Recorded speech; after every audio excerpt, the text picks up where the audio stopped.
Tietotaitotalkoot on Tietotekniikan liiton hanke, jonka tavoitteena on parantaa kansalaisten viestintävalmiuksia.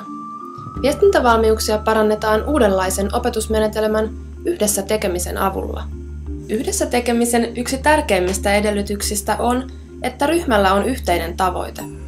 Tavoitteesta syntyy motivaatio tekemiselle ja valmiiksi saamiselle.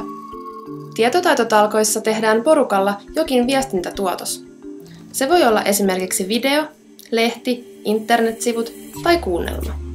Viestintätuotos tehdään ryhmän omien intressien pohjalta. Talkoissa tehdään yhdessä myös ruokaa.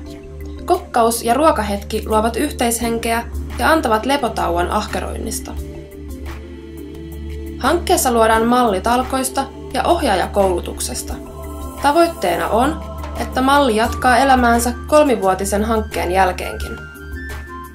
Tietotaitotalkoot-hankkeella pyritään vähentämään tietoyhteiskunnasta syrjäytyneitä. Hankkeella myös kavennetaan tietoyhteiskunta-ammattilaisten ja amatöörien välistä kuilua. Innostuitko?